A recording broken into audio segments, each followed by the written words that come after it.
挑战100天午餐不重样。第二天，你好，欢迎来到我的频道。家庭主妇忙碌的一天又开始了。今天有个小帮手，让原本有点孤单的过程增添了不少的乐趣。话说在很久以前，那时候人吃人的社会很悲惨，有一个食人族酋长就对手下说，你去抓几个达官贵人来当晚餐。手下就问平民百姓不行吗？酋长摇着头说，不行，味道不行，老百姓太苦了。一整只鸡放1颗八角，10粒红花椒，1小块桂皮，1片香叶，10几粒小茴香。想让鸡肉烧出来好吃，在这一步一定要把多余的水分扁干。昨天我老公点了星巴克的外卖，收到后发现袋子上面分别写了，不要妄加批判别人，谁也不知道在别人身上发生了什么，宽容、善良和大度才配得上你的优秀。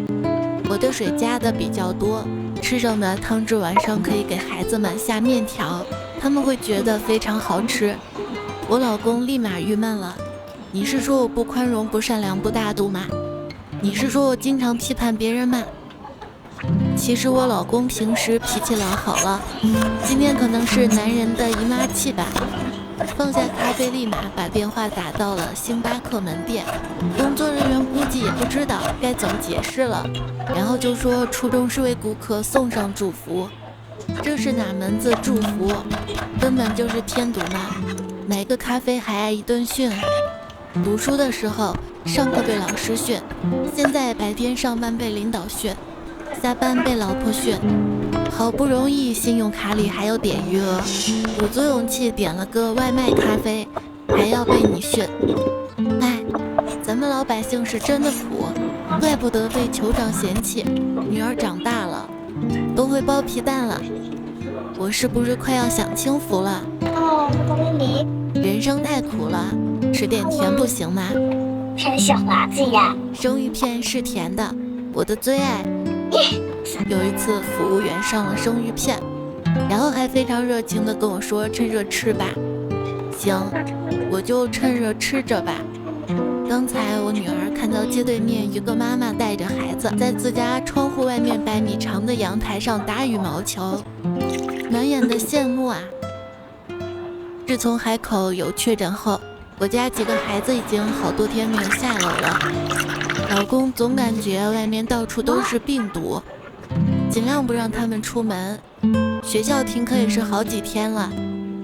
哎，我仅剩的一点点青春的尾巴都贡献给口罩了。我今天买的3黄鸡，烧了大概40分钟，鸡肉软了就可以下各种配菜了。都说疫情的影响巨大，后遗症也是非常明显。比如说买了机票、车票、门票会随时担心被退票。以前一直都有囤卫生纸的习惯，现在除了囤卫生纸还会随时囤口罩。之前出门前喷点香水，现在出门前喷点酒精。我表妹以前一出门就涂口红，现在出门戴口罩。戴上口罩其实也挺好，省了好多口红钱，还能克服很多相貌上的自卑。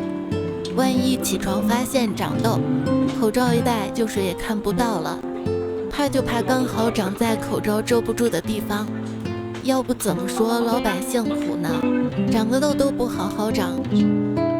年轻真好啊，我也是年纪大了之后才知道，年轻人要么手游，要么端游，老年人就只能神游。年轻人沾酒不醉是喝的少，老年人见色不迷是摸不着，老年人淡泊名利是实在没有招只能认命。年轻人认命不再是破罐子破摔了，而是破罐子咱勉强破着用吧，谁让咱年轻呢？在事业基本定型的年龄，女人要想凸显自己，可以去保养、化妆、整容、P 图，而男人要想凸显自己，最有效率的是吹牛。我觉得还是男人实际点，毕竟吹牛也不需要成本，省钱。我们每个人到30岁都会拥有一些东西，比方说一段稀烂的感情经历，还有账户上不多的余额。到了我这个年龄，也确实拥有了很多30岁没有的东西，比方说一个动不动就酸痛的腰，一个健忘的大脑，越来越少的头发，还有逐渐增加的体重。想要运动也坚持不下去，经过好长一段时间的适应，我也想通了，毕竟青春一去不复返啊。我昨天晚上做梦跑了一晚上，到处跑，还是被找到了，好累啊。我老公就问是谁在追你吗？好吧，如果说高压的生活是一场密室逃脱，那就让我做你闪闪发光的安全出口好吗？哪怕每天能让你轻松一点点，再开心一点点就好。如果眼睛看累了，就活动活动你的小手指吧。传说多多点赞，财源滚滚来。